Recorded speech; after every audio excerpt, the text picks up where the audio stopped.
On October 28, 2016, Monica Sykes disappears without a trace, and what evidence is pointing towards her whereabouts has gone up in flames. This is the Monica Sykes story. The night Monica went missing, she spent the night with a friend who was a rookie cop at the time with the Berkeley Police Department, which is a suburb in St. Louis, North County. After that night, her friend dropped her off at home, and that was the last time her parents, her family in general, saw her. Even on the security system, it showed a timestamp when she got home around 6 in the morning. But not too long after arriving home, around 7 a.m., she left right back out the house, and there was a timestamp around 7 in the morning on the security system. But before leaving, Monica told her nephews that she's going to bring them back some candy and she will see them later that night. And to go back to the rookie cop, he was never a suspect because he went straight to work after dropping Monica off. But in the beginning of the investigation, the police did believe he was the last person to see her. But soon after, another suspect emerged, and it was Monica's boyfriend, who was really believed the last person to actually see her that morning. A male acquaintance of hers. He is a person of interest, yes. Regina says when Monica left the house, she was wearing flip-flops, carrying her cell phone, and got into the guy's white car at this intersection. And that's all we know. That's all we know. Cops say Monica's cell phone pinged some nearby towers, but one big problem. Monica left her wallet at home, so she didn't leave a paper trail. You know, a lot of people might use the credit cards, debit cards, or take the purse or anything of that nature, but nothing like that has occurred. During the investigation, the Berkeley PD and Monica's family, they catch a big break because they were able to hone in on a single suspect. The vehicle Monica got into, which was her boyfriend's car, the white car, that mysteriously caught on fire. At the time during the investigation, Monica's boyfriend was in St. Louis County Jail on an unrelated charge, and he would not cooperate with the police about Monica's disappearance, which made them actually pay closer attention to him. And Monica's parents were desperate for answers, so they took it upon themselves.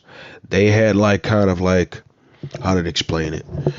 I would say like a war room. You know how when the police is investigating people, they have all the pictures on the wall and stuff. That's what they had. They took it to Facebook. They went everywhere to get answers and see if anyone knew where Monica was. But after 5 months of searching, Monica's family gets terrible news about Monica's whereabouts. Remains found in Kinloch are those of a missing Berkeley woman. 25-year-old Monica Sykes was last seen alive almost 6 months ago. 5 on your side's Rachel Menitoff is live in the newsroom with our top story. Well, Ann, this afternoon, we spoke to a close friend of the Sykes family who also understands the painful reality of missing a loved one.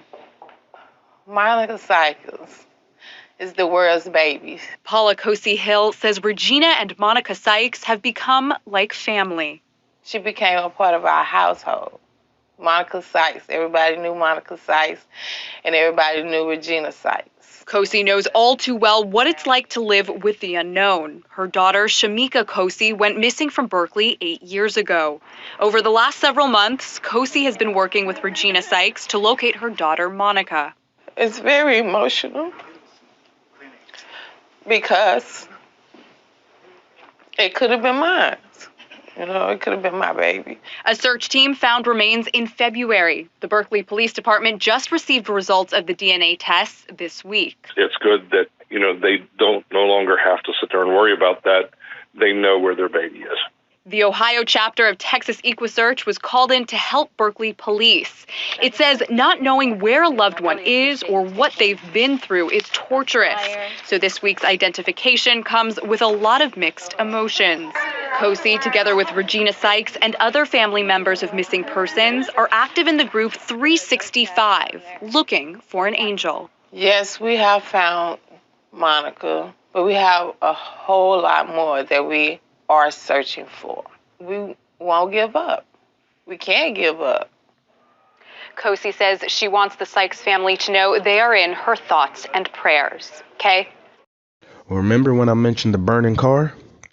So when the car was found burning, they found a glove also.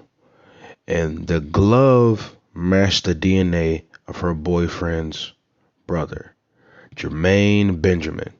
Her boyfriend's name is Ray Ellis, by the way.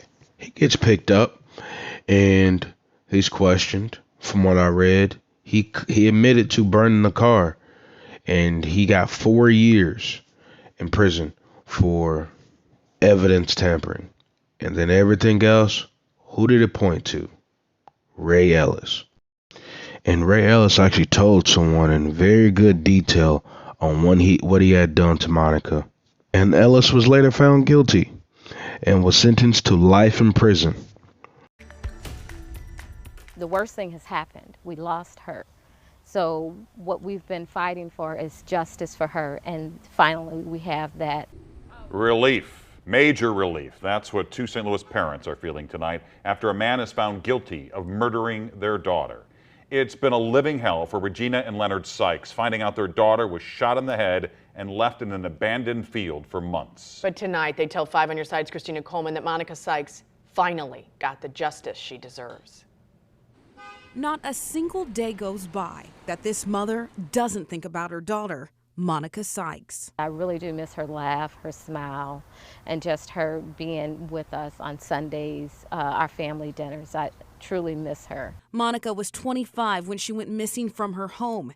It was the morning of October 28, 2016, a day her family will never forget. Her parents, Regina and Leonard, jumped into action, searching desperately for their daughter. I'm just a mom that had to do what we had to do to find her. She couldn't fight for herself, so we had to fight for her. I mean, we didn't have a choice. Monica's body was found 5 months later in Kinloch.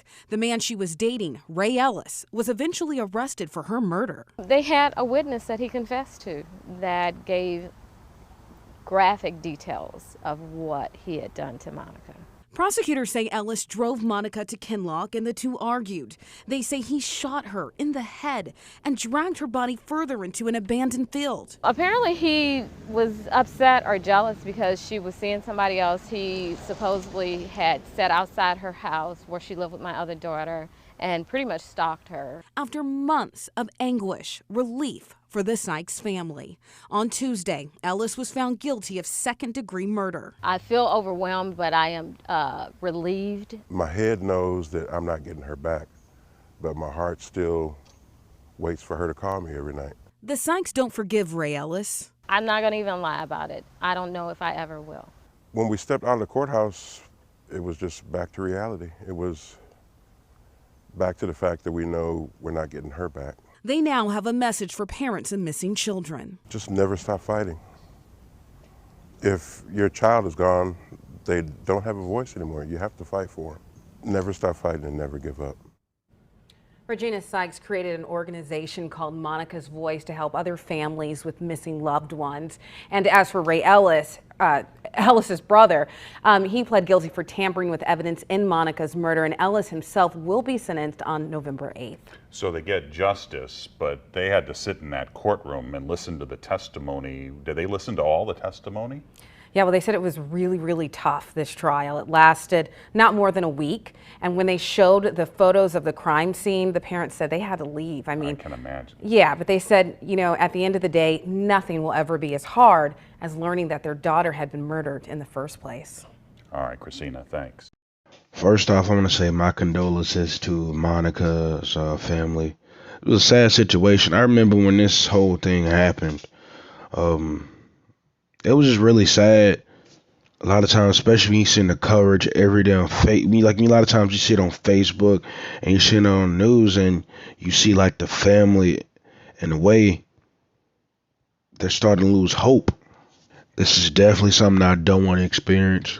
Like I said, rest in peace to Monica. Let me know what y'all think. Like, comment, subscribe. Y'all stay safe out there. Peace.